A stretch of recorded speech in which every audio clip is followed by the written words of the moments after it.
My wife's protein shake costs $94 a tub. Vanilla whey, cold pressed, grass fed. The label promised 24 grams per scoop and a body that would not betray her at 68. 3 months in, her blood work came back worse. Her albumin dropped. Her grip strength faded. The doctor shrugged and wrote another prescription.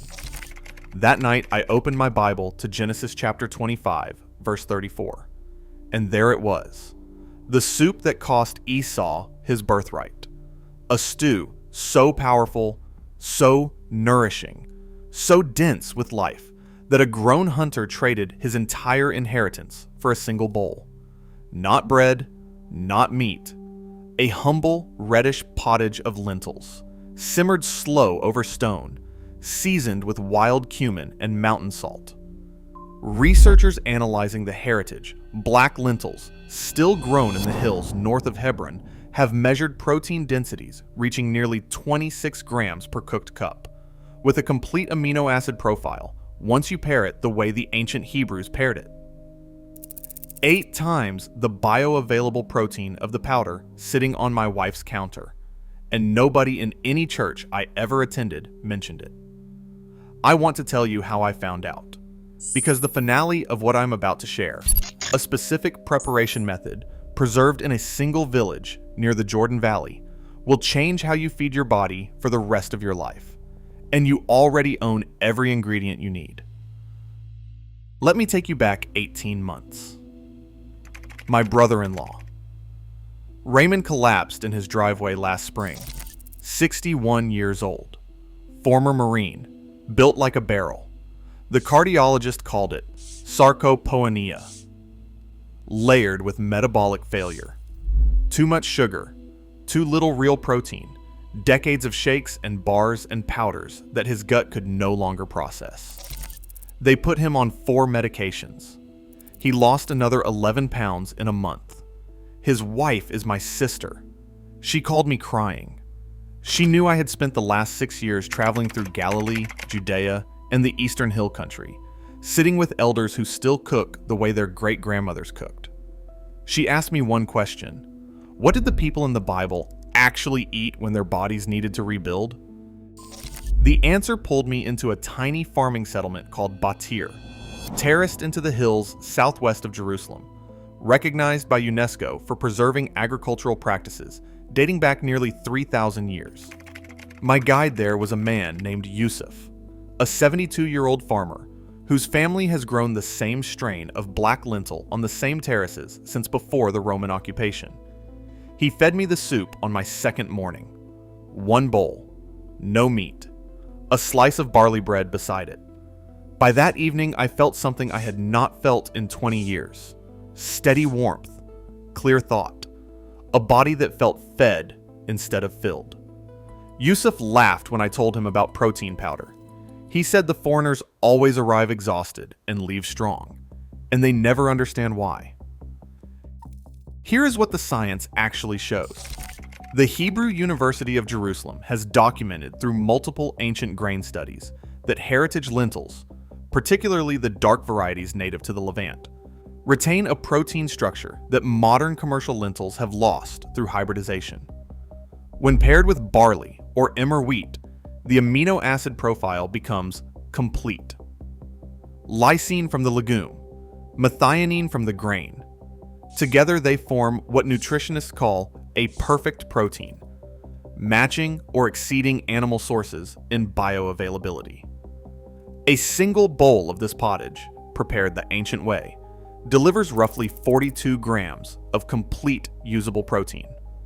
Your expensive whey tub delivers 24 grams per scoop, and roughly 40% of that protein passes through you unabsorbed because the denaturing process damages the structure. But here is what nobody talks about.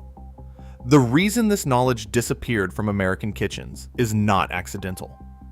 In the late 1940s, as dairy surplus flooded the post-war economy, the dairy lobby funded nutritional education programs in American schools that positioned milk protein as superior to plant-based traditional proteins. Lentil consumption in the United States dropped nearly 70% within 2 decades. The soup that built the patriarchs became peasant food. The word pottage became an insult. And 3 generations of American Christians grew up believing that the food Jesus grew up eating was somehow inferior to a powder manufactured in an industrial vat. Therefore, the question becomes not whether this soup works. The question becomes why it was taken from us. Let me go deeper.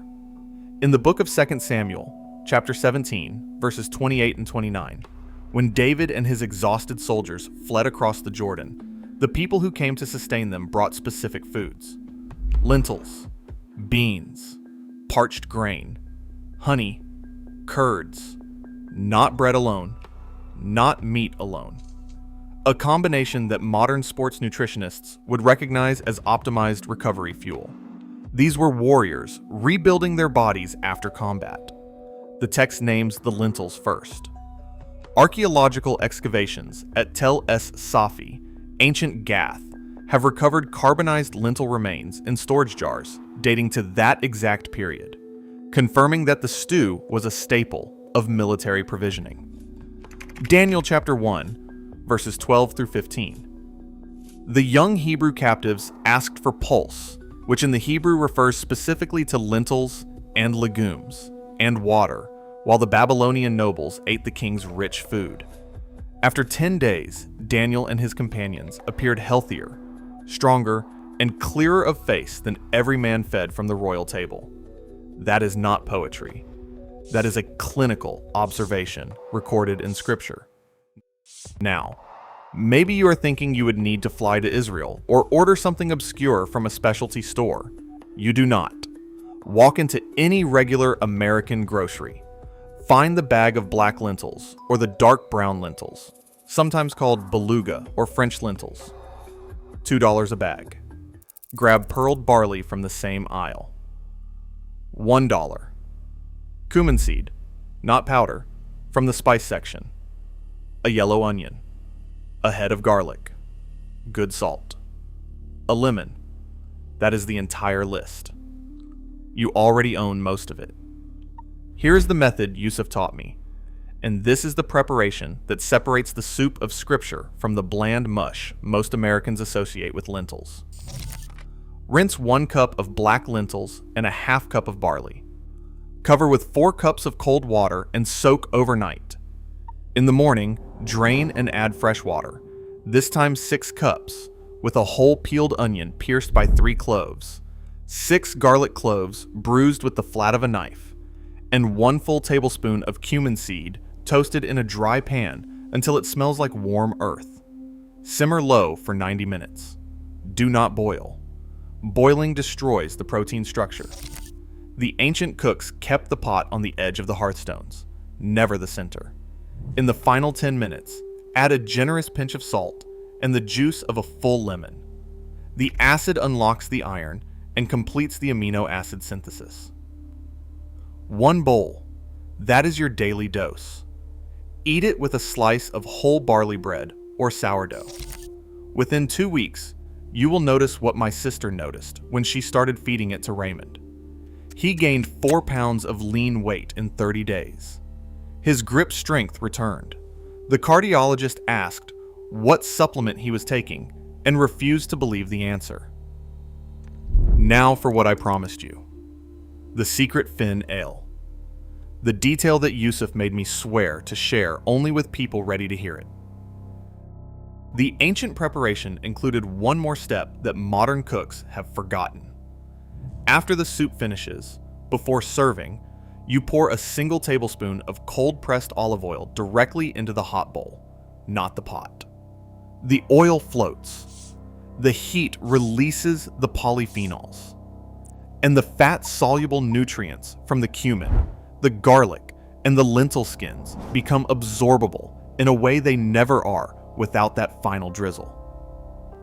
The rabbinical tradition, preserved in Tractate Berachot, describes this exact practice, the blessing over oil poured upon the pottage, treated as a separate sacred act from the blessing over the soup itself. 2 blessings, 2 foods, 1 bowl.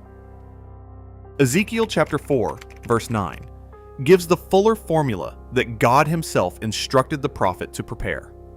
Wheat, barley, beans, lentils, millet, and spelt, combined, baked or simmered. The complete protein matrix that sustained a man through a symbolic siege of 390 days. The knowledge was never lost. It was buried. Scripture preserved it. A handful of villages preserved it. And now you hold it. My wife threw out the $94 tub last month. She eats the soup 4 mornings a week. Her last blood work came back stronger than it has been in 15 years. Her doctor has stopped asking questions.